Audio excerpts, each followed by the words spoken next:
عبداللہ بن بسر رضی اللہ عنہ سے روایت ہے، رسول اللہ صلی اللہ علیہ وسلم نے فرمایا، مبارک ہو اس کو جو اپنے نامہ اعمال میں استغفار کثرت سے پائے۔ توبہ کہتے ہیں نا، مبارک ہو، خوشخبری ہو اس شخص کے لیے جس کے صحیفہ یعنی نامہ اعمال میں کثرت سے استغفار موجود ہو۔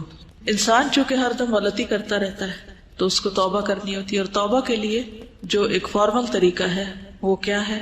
استغفار کرنے کا، یعنی باقاعدہ بخشش مانگی جائے، ٹھیک ہے نا، اللہ سے بخشش مانگنا۔ تو جو شخص کثرت سے بخشش مانگتا ہے obviously اسی کے نامہ اعمال میں بہت زیادہ استغفار ملے گی۔ تو اگر آپ امیجن کریں کہ آپ کے ایک دن کے جو سارے اعمال ہیں یا ان کی جو کہانی ہے صبح سے شام تک کی، تو ہم سب دیکھیں کہ ہمارے نامہ اعمال میں، ہمارے ایک دن کی ڈائری میں کتنی بار استغفار شامل ہوئی، ہم نے کتنی بار استغفار کیا، یعنی لفظ استغفر اللہ یا اللہم اغفر لی یا رب اغفر لی یا اللہ مجھے معاف کر دے، کتنی بار کہا، کیونکہ جتنی بار کہیں گے اتنی بار ہی لکھا جائے گا، یعنی جتنی بار معافی مانگیں گے، استغفار کریں گے، وہی موجود پائیں گے۔ اور اس کے برعکس دیگر باتیں کتنی ہیں یا کیا کیا چیز ہے اس میں۔ اصل بات یہ ہے کہ ہم فالتو باتوں کے اتنے عادی ہو چکے ہیں کہ جو کرنے کی بات ہے اس کے لیے وقت کم رہ جاتا ہے، کیونکہ وقت تو اتنا ہی ہے نا۔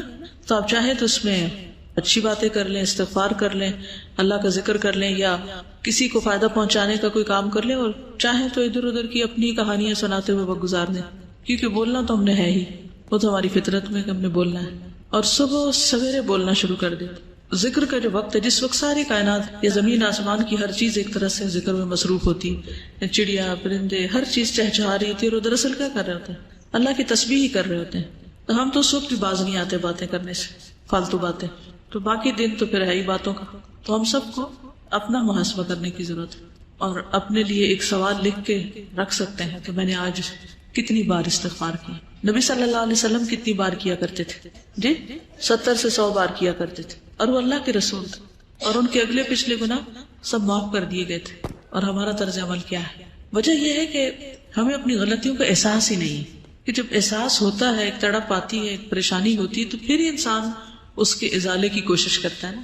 مثلا اگر کسی کے جسم میں کوئی بیماری ہو، جیسے کینسر ہوتا ہے، اور اس کو پتہ ہی نہ ہو کہ وہ بیمار ہے، تو کیا وہ علاج کرائے گا؟ نہیں کرے گا، حتیٰ کہ وہ مرض اس کے لیے کیا بن جاتا ہے؟ جان لیوا بن جاتا ہے۔ کیونکہ ہمیں غلطی کا اعتراف کر کے اس کی اصلاح کرنے کی بجائے کس چیز کی عادت ہے؟ اپنے آپ کو جسٹیفائی کرنے کی، کہ جو ہم سوچ رہے ہیں، جو ہم کر رہے ہیں وہ بالکل ٹھیک ہے۔ ہر چیز کی کوئی نہ کوئی تعویل کر لیتے ہیں۔ تو جب غلطیوں کی تعویل کرتے چلے جائیں گے تو پھر نتیجہ کیا نکلے گا؟ پھر توبہ کی توفیق نہیں ہوگی، توبہ کے لیے شعوری کوشش نہیں ہوگی، اور جب وہ کوشش نہیں ہوگی تو استغفار کہاں سے کریں گے؟ اور پھر وہ کریں گے نہیں تو نامہ اعمال میں کہاں سے آئے گا؟ اور اگر نہیں آتا تو پھر وہ مبارک کس کے لیے اور خوشخبری کس کے لیے؟ تو ہر چیز دوسرے کے ساتھ ریلیٹڈ ہے نا، ایک عمل دوسرے عمل کے ساتھ ایک چین ہوتی ہے پوری۔ تو جو بخشش مانگتا ہے اور ندامت کے آنسو گرتے ہیں اس کے، اور وہ کہتا ہے کہ اللہ تو مجھے معاف کر دے، تو اس کے لیے اللہ کا پھر وعدہ ہے کہ اللہ اسے معاف کرے گا۔ حدیث میں آتا ہے، رسول اللہ صلی اللہ علیہ وسلم نے فرمایا، شیطان نے اپنے رب عز و جل سے کہا، مجھے تیری عزت اور جلال کی قسم، میں تیرے بندوں کو اس وقت تک گمراہ کرتا رہوں گا جب تک ان کے جسم میں روح رہے گی، یعنی جب تک مر نہیں جاتا بندہ، روح نکل نہیں جاتی، اس وقت تک ابلیس اپنا کام نہیں چھوڑتا، کہتا میں کرتا رہوں گا گمراہ۔ اور اللہ عز و جل نے فرمایا، مجھے اپنی عزت اور جلال کی قسم، جب تک وہ مجھ سے معافی مانگتے رہیں گے میں انہیں معاف کرتا رہوں گا۔ لیکن دیکھیے، ہم تھوڑی سی ہمیں تکلیف ہو جاتی ہے، سر دردی ہو جاتا ہے، بخار ہو جاتا ہے، تو کیا اس میں ہماری ہمت توفیق باقی رہتی ہے کہ ہم پھر بھی استغفار کرتے رہیں یا دعا مانگیں یا کوئی ذکر کریں؟ عموماً کیا ہوتا ہے جب ایسی کیفیت ہوتی ہے؟ ہم سب کچھ بھول جاتے ہیں، لوگوں سے بات کرنا، کچھ پڑھنا، کوئی کام کرنا، ہر چیز ایک بوجھ لگتا ہے، کچھ بھی نہیں کرنا چاہتے۔ پھر آپ بخاری کی روایت میں آتا ہے، اے عائشہ، مجھے تمہارے بارے میں اس طرح کی خبریں ملی ہیں، اگر تم واقعی اس معاملے میں پاک و صاف ہو تو اللہ تمہاری پاکی بیان کر دے گا، لیکن اگر تم نے کسی گناہ کا ارادہ کیا تھا تو اللہ کی مغفرت چاہو، استغفار کرو، اس کے حضور توبہ کرو، کیونکہ بندہ جب اعتراف کر لیتا ہے اور پھر اللہ کی بارگاہ میں استغفار کرتا ہے تو اللہ اس کی توبہ قبول کر لیتا ہے۔ دیکھیے، جب بھی کسی پر کوئی الزام لگتا ہے تو دو میں سے ایک صورتیں ہوتی ہیں، ایک یہ کہ وہ شخص مجرم نہیں ہوتا، اس نے جرم نہیں کیا ہوتا، اور دوسرا یہ کہ اس نے یا کیا ہوتا ہے یا اس کا ارادہ کیا ہوتا ہے، دو میں سے ایک ہی چیز ہے۔ تو اگر کوئی شخص اس پہ کوئی الزام لگا اور اس نے غلط کام کیا ہی نہیں، تو اس کو بالکل اطمینان رکھنا چاہیے کہ میں اس معاملے میں بالکل سچا ہوں اور کسی کی باتوں پر مجھے اوفینڈ نہیں ہونا، مجھے بھڑکنا نہیں اور مجھے چیخنا چلانا نہیں اور بدتمیزی کا طوفان برپا نہیں کرنا۔ اللہ کو پتا ہے میں نے غلط کام نہیں کیا اور حمایت کے لیے اللہ کافی ہے۔ اور دوسرا یہ کہ انسان جب گلٹی کانشیس ہو، اس کو پتا ہو کہ اس نے نیت کی تھی، ارادہ کیا تھا اور کچھ نہ کچھ اس راہ پہ چل پڑا تھا یا پھر کر گزرا تھا، تو پھر اس صورت میں بھی صفائی دینے کی اور اپنے آپ کو سچا ثابت کرنے کے لیے جھوٹ بولنے کی ضرورت نہیں، اور اگر کوئی ایسا کرے گا تو اس کے لیے معافی کا کوئی دروازہ نہیں پھر، کیونکہ وہ ایک تو غلط کر چکا اور دوسرا اس پہ جھوٹ بول رہا ہے اور جھوٹ بول کر ایک اور گناہ کر رہا ہے اور پھر اس جھوٹ کو چھپانے کے لیے شاید ایک اور جھوٹ بولنا پڑے، اس طرح وہ گناہوں کی دلدل میں پھنستا چلا جائے گا۔ تو کبھی بھی کوئی ایسی بات ہو تو سب سے پہلے تو اپنے آپ کا حساب لے، محاسبہ کرے، یہ جو میں نے کیا ہے، یہ جو کہا ہے، اس میں اصل حقیقت کیا ہے، کیونکہ یہ اللہ جانتا تھا، یا بندے کو خود پتا ہوتا ہے کہ وہ کہاں کھڑا ہے۔ تو ان دونوں صورتوں میں کتنی بہترین نبی صلی اللہ علیہ وسلم نے راہ دکھائی ہے، اور اس میں انسان کے لیے اطمینان ہی اطمینان ہے۔ پھر یہ ہے کہ معافی کی امید بھی رکھنی چاہیے، کیونکہ شیطان انسان کے اندر بار بار یہ وسوسہ ڈالتا ہے کہ اللہ تمہیں نہیں معاف کرے گا۔ اس وسوسے سے بچنا چاہیے، کیونکہ اللہ کا وعدہ ہے وہ معاف کرے گا، تو وہ کیوں نہیں کرے گا؟ وہ ظالم نہیں ہے۔ رسول اللہ صلی اللہ علیہ وسلم نے فرمایا، اللہ تعالیٰ فرماتا ہے، اے ابن آدم، جب تک تو مجھے پکارے گا اور مجھ سے پر امید رہے گا، ہوپ فل رہے گا، میں تجھے بخشتا رہوں گا جو بھی گناہ ہوں گے، اور کوئی پرواہ نہ کروں گا کہ کون سے گناہ ہیں۔ اے ابن آدم، اگر تیرے گناہ آسمان کی بلندیوں تک پہنچ جائے تو پھر تو مجھ سے بخشش طلب کرے تو میں پرواہ کیے بغیر تجھے بخش دوں گا، ولا ابالی، مجھے پرواہ ہی نہیں، کیونکہ ہمارا کوئی گناہ اللہ تعالیٰ کو نقصان نہیں دیتا۔ بندے عام طور پر جب بندوں کو معاف نہیں کرتے تو کیوں نہیں کرتے؟ کیونکہ بندے بندوں سے ہرٹ ہو جاتے ہیں، یا بندوں کو بندے نقصان پہنچا جاتے ہیں تو وہ معاف نہیں کر پاتے۔ ہمارا کوئی گناہ اللہ تعالیٰ کو اس طریقے پر ہرٹ نہیں کرتا اور نہ اس کو کوئی نقصان ہوتا ہے۔ وہ ایک حدیث قدسی میں آتا ہے نا کہ اگر سارے کے سارے اول و آخر جن و انس سب سے زیادہ فاسق و فاجر شخص کی طرح ہو جائے، اس کے دل کی طرح ہو جائے، تو یہ چیز اللہ کی بادشاہت میں کچھ بھی کمی نہیں کرتی۔ اللہ کو اس کی کوئی پرواہ نہیں، کوئی فکر نہیں، نقصان کچھ نہیں اس کا۔ بندوں کا تو نقصان ہو جاتا ہے نا، اللہ کا کوئی نقصان نہیں ہوتا، تو اس لیے اللہ تعالیٰ کو معاف کرنے میں مشکل بھی کوئی نہیں، ویسے بھی وہ عزیز و مقتدر ہے۔ اے ابن آدم، اگر تو زمین کے برابر گناہ لے کر میرے پاس آئے اور اس حال میں مجھ سے ملے کہ میرے ساتھ شرک نہ کیا ہو تو میں تجھے ان گناہوں کے بقدر بخشش عطا کروں گا۔ پوری زمین بھی ایک بندے کے گناہوں سے بھر جائے تو بھی اللہ تعالیٰ معاف کر دیتا ہے اگر بندہ سچے دل سے توبہ کرنے والا ہو۔ اس میں وہ مثال بھی آپ یاد رکھیے، 99 قتل کرنے والے کی، 99 بندوں کے قاتل کی، اللہ تعالیٰ نے اس کو بھی معاف کر دیا، حالانکہ ابھی وہ اس راہ پہ چلا ہی تھا۔ عربی کے الفاظ بڑے خوبصورت ہیں کہ جس کا مفہوم کچھ اس طرح بنتا ہے، اگر تو آسمان بھر گناہ لائے تو اسی مقدار سے میں تمہارے پاس بخشش لاؤں گا، اور زمین بھر اگر تو گناہ لائے تو زمین بھر بخشش سے تیری طرف آؤں گا۔ لیکن اصل چیز کیا ہے؟ اعتراف، جو سب سے مشکل کام ہے اپنی غلطی کا۔ یہ کہنا کہ آئی واز رانگ، میری غلطی ہے، میں نے غلط کیا، یہ دنیا کا مشکل ترین کام ہے۔ غلطی کرنے کے بعد عموماً ہم یہی کہتے ہیں نہیں میں نے غلط، دوسرا بندہ غلط ہے، اس کی غلطی، دوسرے کو بلیم کرتے ہیں اور اپنی غلطی بھول جاتے ہیں۔ تو توبہ کے لیے لازمی شرط یہ کہ پہلے بندہ مانے، اقرار کرے کہ ہاں میں نے غلط کیا، ورنہ زبان سے صرف تسبیح لے کے آپ سارا دن 1000 دفعہ کہتے رہے، اگر آپ مان ہی نہیں رہے اپنی غلطی تو کس بات کی معافی مانگ رہے ہیں؟ پھر کس بات کی توبہ کر رہے ہیں؟ کس بات پہ استغفار کہہ رہے ہیں؟ نہ آپ وہ بری عادت چھوڑ رہے ہیں اور نہ ہی آپ اس کا اقرار کر رہے ہیں اور نہ آپ اس پہ شرمندہ ہیں اور نہ آپ کو پورا یقین ہے کہ اللہ اس کو معاف کر دے گا، تو پھر کر کیا رہے ہیں آپ؟ صرف زبان کی ایکسرسائز یا ہاتھوں سے دانے پھینکتے چلے جا رہے ہیں کہ میں استغفار کر رہا ہوں۔ پھر یہ کہ جب انسان اللہ سے پر امید ہوتا ہے اور واقعی یہ یقین رکھتا ہے کہ میرا رب ہے جو مجھے معاف کرے گا یا معاف کر سکتا ہے یا وہ کرتا ہے، ضرور کرتا ہے، تو ایسا شخص پر کبھی مایوس نہیں ہوتا، وہ مایوسی کے قریب نہیں جاتا، ہر حال میں پر امید اور مطمئن رہتا ہے۔ ابو ہریرہ کہتے ہیں میں نے نبی صلی اللہ علیہ وسلم کو فرماتے ہوئے سنا، ایک بندے نے بہت گناہ کیے اور کہا ہے میرے رب میں تیرا ہی گناہ گار بندہ ہوں، تو مجھے بخش دے، یعنی میں ہی تیرا گناہ گار بندہ ہوں تو مجھے معاف کر دے۔ اللہ رب العزت نے فرمایا میرا بندہ جانتا ہے کہ اس کا کوئی رب ہے جو گناہ معاف کرتا ہے اور گناہ کی وجہ سے سزا بھی دیتا ہے، اس کو یہ بھی یقین ہے کہ اگر نہیں معافی ملی تو پکڑ ہو جائے گی۔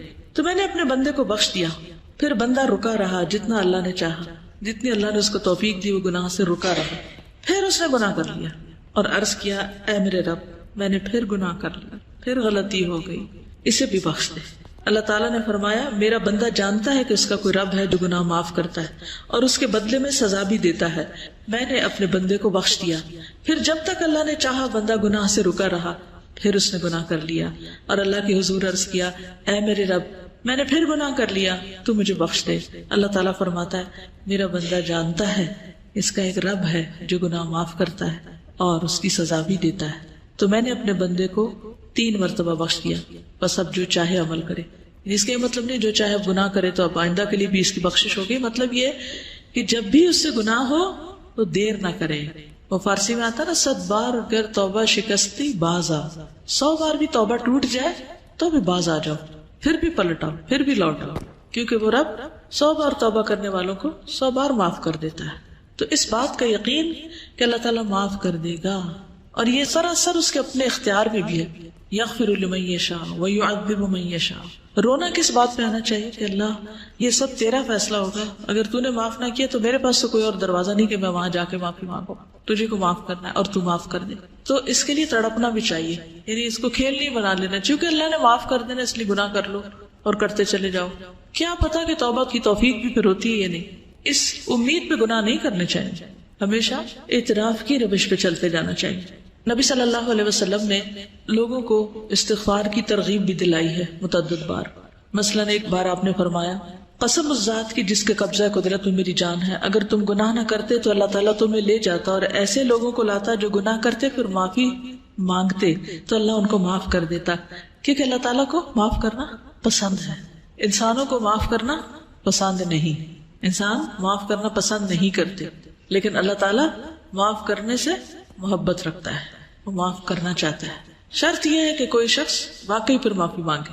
اب آپ دیکھیے کہ غلطی کس سے ہوتی، غلطی کون کرتا ہے؟ عام روزمرہ زندگی میں دیکھیے کون غلطی کرتا ہے؟ جو عمل کرتا ہے، جو کوئی کام کرتا ہے، جو کچھ کرے گا اس سے ہی غلطی ہوگی نا، جو کام ہی نہیں کرے گا اس سے کیا غلطی ہونی ہے؟ اچھا برتن کس سے ٹوٹتا ہے؟ جو برتن استعمال کرتا ہے، اور جس نے صرف سجا کے رکھے ہوئے الماری میں اس سے تو نہیں ٹوٹیں گے، اس کے تو بچے رہیں گے۔ اسی طرح باقی غلطیوں پر بھی آپ نظر ڈالیے۔ انسانوں کے حق میں بھی ہم سے غلطیاں کب ہوتی ہیں؟ جب ہم ان سے تعلق رکھتے ہیں تو پھر ہم سے غلطیاں ہو جاتی ہیں، اور اگر ہم تعلق ہی نہ رکھیں کسی سے، مثلا ایک شخص جو اس وقت سڑک پر جا رہا ہو، اس سے ہماری کوئی ناراضگی ہے، ہم نے اس کو کوئی نقصان کیا یا اس کو کوئی دل دکھایا؟ نہیں، کیوں؟ کوئی تعلق ہی نہیں ہمارا اس سے۔ لیکن اپنی بہن سے پوچھیے، اپنی امی سے پوچھیے، اپنے بھائی سے پوچھیے، اپنے ہسبینڈ سے پوچھیے، اپنے بچوں سے پوچھیے، وہ کیا کہیں گے؟ ان کے پاس ہوں گے آپ کے لیے شکایتیں آپ کے خلاف، یا آپ سے کبھی نہ کبھی ہرٹ ہوئے ہوں گے۔ کیوں؟ کیا وجہ؟ کیونکہ ان سے تعلق ہے آپ کا۔ تو اللہ تعالیٰ کو کیسے بندے پسند ہے؟ وہ جو کسی سے تعلق نہ رکھے اور سب سے کٹ کے ایک طرف بیٹھ جائے اور کوئی غلطی نہ کرے، نہ کسی کو ہرٹ کرے، نہ کسی سے کوئی معاملہ کرے، وہ پسند ہے۔ کون لوگ زیادہ بہتر ہیں؟ جو لوگوں سے ملتے جلتے رہے اور ان کی طرف سے پہنچنے والی تکلیفوں پر درگزر کریں، وہ زیادہ بہتر ہے بنسبت اس کے کہ نہ وہ کسی سے بات کرے نہ کسی کو ہرٹ کرے۔ تو جب آپ کسی سے معاملہ کریں گے تو ایک دوسرے کی کوئی بات بری بھی لگ جائے گی۔ اچھا انسانی نفس بڑا عجیب ہے، بعض اوقات بلا وجہ کسی کی بات بری لگ جاتی ہے اور بعض اوقات کسی کی بڑی بڑی بات کی پرواہ نہیں ہوتی ہے نا ایسے۔ تو پھر تو ہم نے اپنے آپ کو بھی نہیں سمجھا، ہم خود بھی کسی ایک چیز پر نہیں، ہم تو اپنے لیے بھی معمہ ہیں تو دوسروں کے لیے تو ہے ہی ہے۔ تو اس لیے کبھی کوئی ہمارے بارے میں مس انڈرسٹینڈ کر جائے تو اس کو ایشو نہ بنائے، ٹھیک ہے؟ تو ایزی رہیں گے، ہین لین سہل قریب۔ تو ایزی رہنے میں آسانی یہ ہے کہ پھر انسان نہ دوسروں پہ بوجھ ہوتا ہے اور نہ دوسرے اس پہ بوجھ ہوتے ہیں۔ کسی کو ٹکر لگ جائے، کسی کی کچھ خرابی ہو جائے تو سوری کر لیں، بات ختم، اور چلتے چلے جائیں، آگے بڑھتے جائیں، ورنہ اس کے علاوہ کوئی چارہ نہیں اور کوئی طریقہ نہیں کہ آپ زندگی میں پروگرس کر سکیں۔ آگے بڑھنے کے لیے معاف کرنا ہی پڑے گا، بھولنا ہی پڑے گا۔ دوسروں کی غلطیاں ایسی چیز نہیں ہوتی کہ جن کو آپ یاد رکھیں، ٹھیک ہے نا؟ یہ یاد رکھنے کی چیزیں نہیں ہیں، لیکن عموماً ہم یاد رکھنے والی چیزیں تو بھول جاتے ہیں، ان میں تو ہمارا حافظہ خراب ہے، اور جو یاد نہیں رکھنا چاہیے وہ ہم بھولتے نہیں، کیونکہ ہم بھولنے دیتے نہیں، ان کی گرہ باندھ کے رکھتے۔ تو اگر آپ کو بہت ہی شوق ہے کچھ یاد رکھنے کا تو کوئی اچھی چیزیں یاد رکھ لیں، تو خود بھی خوش رہیں گے، دوسروں کو بھی خوش رکھیں گے۔ اسی لیے ہمیں کچھ ڈھنگ کی چیزیں یاد ہی نہیں رہتی، کیونکہ ہمارا دماغ کس میں الجھا رہتا ہے۔ ویسے کتاب آپ کے آگے رکھی ہوئی ہے، صبح ٹیسٹ بھی ہے اور تو سبق یاد نہیں ہو رہا، کیا وجہ ہے؟ پوچھا کرے رک کر، کیا مسئلہ کیا ہے، کیوں ایسا ہو رہا میرے ساتھ؟ تو کوئی نہ کوئی الجھن ہوگی آپ کے دماغ میں جو اتنی آپ کو الجھائے ہوئے ہوگی کہ آپ کی نظریں بھی الفاظ پہ نہیں ٹک رہی ہوں گی. تو کرنا کیا چاہیے ایسے میں جب آپ کو کوئی چیز اتنا زیادہ ڈسٹرب کر دے؟ پھر ہوتے جانا چاہیے. کیا کریں گے؟ اس شخص کو جس نے 99 قتل کیے تھے اسے کیا سجیسٹ کیا تھا؟ جگہ تبدیل کر لو. جی نیک لوگوں کی بستی میں چلے جاؤ. تو ہم کیا کر سکتے ہیں؟ اسے نہیں پڑھی جا رہی نا بات، تو آپ اس وقت بند کر دیں کتاب، اٹھ کے کچھ اور کرنے چلے جائیں. 5 منٹ لے لیں، 10 لے لیں، کچھ اور کام کر لیں. اتنا میں خوب دماغ خالی سوچ بھی لے گا اور جو کچھ اس میں آ رہا ہے اس الجھاؤ کا کوئی سلجھاؤ ہو بھی جائے گا اور پھر واپس پلٹ آئے، پھر آ کے فریش کام شروع کر دیں. یہ اس وقت کوئی ایسا کام لے لیں کہ جس میں بہت زیادہ آپ کو ذہنی یکسوئی نہ چاہیے، تھوڑے سے اٹھ جائے وہاں سے، اس جگہ کو چھوڑ دیں. غصے کا بھی علاج کیا ہے؟ جگہ چھوڑ دیں، پوزیشن بدل لیں بیسیکلی. تو ان چیزوں کا بھی علاج یہی ہے کہ آپ ہٹ جائیں وہاں سے. پھر اللہ سبحانہ وتعالیٰ قرآن پاک میں فرماتے ہیں افلا یتوبون الی اللہ ویستغفرونہ، کیا وہ اللہ سے توبہ نہیں کریں گے، استغفار نہیں کریں گے؟ واللہ غفور الرحیم، اور اللہ غفور الرحیم ہے. نبی صلی اللہ علیہ وسلم کو حکم دیا گیا واستغفر اللہ ان اللہ کان غفور الرحیم، اور اللہ سے بخشش طلب کیجیے، اللہ تعالیٰ یقیناً بہت بخشنے والا، رحم فرمانے والا ہے. سب لوگوں کو حکم دیا گیا توبوا الی اللہ جميعا، اور وان استغفروا ربکم ثم توبوا الیہ. سورۃ ہود میں ہود علیہ السلام نے اپنی قوم کو کہا تھا کہ اپنے پروردگار سے معافی مانگو اور اس کے حضور توبہ کرو. پھر نوح علیہ السلام نے بھی کہا فقلت استغفروا ربکم انہ کان غفارا یرسل السماء علیکم مدرارا. ہود علیہ السلام نے کہا وَيَا قَوْمِ اسْتَغْفِرُوا رَبَّكُمْ ثُمَّ تُوبُوا إِلَيْهِ. شعیب علیہ السلام نے کہا وَاسْتَغْفِرُوا رَبَّكُمْ ثُمَّ تُوبُوا إِلَيْهِ. نبی صلی اللہ علیہ وسلم نے اپنی قوم کو استغفار سکھائی نہیں اپنے لوگوں کو. نبی صلی اللہ علیہ وسلم کے پاس جب کوئی آ کے یہ کہتا ہے یا رسول اللہ صلی اللہ علیہ وسلم جب میں اپنے پروردگار سے دعا کروں تو کیا کہا کروں؟ تو آپ نے فرمایا کہو اللہم اغفر لی وارحمنی واہدنی وارزقنی، اے اللہ مجھے معاف کر دے، مجھ پر رحم فرما، مجھے ہدایت دے، مجھے رزق دے. اس کے بعد آپ نے انگوٹھے کو نکال کر باقی 4 انگلیوں کو بند کر کے فرمایا یہ 4 چیزیں دنیا اور آخرت دونوں کی جامع ہیں، یعنی جس کو یہ 4 چیزیں مل گئی اس کو دنیا آخرت سب کچھ مل گیا. 2 سجدوں کے بیچ میں ہم یہ دعا پڑھتے ہیں، ٹھیک ہے؟ تو تھوڑا شعوری طور پر پڑھنے کی کوشش کریں کیونکہ اس میں دنیا اور آخرت کی بھلائیاں ہیں اس دعا میں. اور ویسے بھی دعا کرتے وقت اگر انسان استغفار کرتا ہے تو ایک طرح سے پہلے اس کے گناہ دھل جاتے ہیں، پھر اس کے بعد اللہ کا قرب مانگتا ہے، اللہ کی محبت مانگتا ہے، باقی چیزیں مانگتا ہے. تو یہ ایسے ہی ہے کہ جیسے انسان پہلے نہائے دھوئے پھر خوشبو لگائے، ٹھیک ہے؟ نبی صلی اللہ علیہ وسلم اسلام قبول کرنے والے کو سب سے پہلے استغفار سکھاتے تھے. یہ صحیح مسلم کی روایت ہے. کان رسول اللہ صلی اللہ علیہ وسلم یعلم من اسلم یقول اللہم اغفر لی وارحمنی واہدنی وارزقنی. ٹھیک ہے، جب کوئی مسلمان ہوتا تو آپ اس کو یہ کلمات سکھاتے کہ یہ مانگو. پھر ایمان والوں کی صفت بھی یہی ہے وبالاسحار ہم یستغفرون والمستغفرین بالاسحار، سورۃ آل عمران میں آتا ہے. خاص طور پر عورتوں کو استغفار کا حکم دیا گیا. حدیث یاد ہے کسی کو؟ اور کیوں دیا گیا؟ صحیح مسلم کی روایت ہے رسول اللہ صلی اللہ علیہ وسلم نے فرمایا اے عورتوں کے گروہ صدقہ کرتی رہا کرو اور کثرت سے استغفار کرتی رہا کرو. یعنی ہم خواتین کو اور بھی زیادہ استغفار کی ضرورت ہے کیونکہ میں نے دوزخ والوں میں زیادہ تر عورتوں کو دیکھا ہے. ان عورتوں میں سے ایک عقل مند عورت نے عرض کیا کہ ہمارے کثرت سے دوزخ میں جانے کی وجہ کیا ہے؟ ان سے سوال کیا. آپ نے فرمایا تم لعنت کثرت سے کرتی، یعنی لان تان، دوسروں کو بلیم کرنا، دوسروں کو برا بلا کہنا، اور اپنے خاوند کی ناشکری کرتی. ناشکری بھی نا ایک عادت ہوتی ہے، کسی حال پہ راضی نہ ہونا، کسی کا احسان نہ ماننا. پھر اسی طرح یہ ہے کہ ہمیں صرف اپنے لیے نہیں دوسروں کے لیے بھی استغفار کرنی چاہیے. وہ بھی ہم نماز میں کرتے ہیں، اسے بھی تھوڑا سا شعور کے ساتھ کیجیے. کیا کہتے ہیں؟ ربنا اغفر لی ولوالدی وللمؤمنین یوم یقوم الحساب. ٹھیک، خصوصاً جب کوئی فوت ہو جائے تو اس کی بخشش کی دعا کرنی چاہیے. نجاشی جب فوت ہو گیا تھا تو نبی صلی اللہ علیہ وسلم نے صحابہ سے کہا تھا کہ استغفروا لاخیکم، اپنے بھائی کے لیے استغفار کرو، یعنی اس کی مغفرت کی دعا کرو. حسن بصری کہتے ہیں کثرت سے استغفار کرو، اپنے گھروں میں، اپنے دسترخوانوں پر، اپنے راستوں میں، بازاروں میں، مجلسوں میں، جہاں بھی تم ہو. تمہیں نہیں معلوم کہ کہاں بخشش نازل ہو جائے، کہاں اللہ تعالیٰ بخش دے. کیونکہ حدیث ہے نا توبہ، یعنی خوشخبری کس کے لیے؟ لمن وجد فی صحیفتی استغفارا کثیرا، جس کے صحیفے میں، جس کے اعمال نامے میں کثرت سے استغفار. تو پھر ہر موقع پہ، ہر مجلس میں، ہر جگہ انسان کرتا رہے، اور پھر برائی کرتے ہی ساتھ ہی کر لے.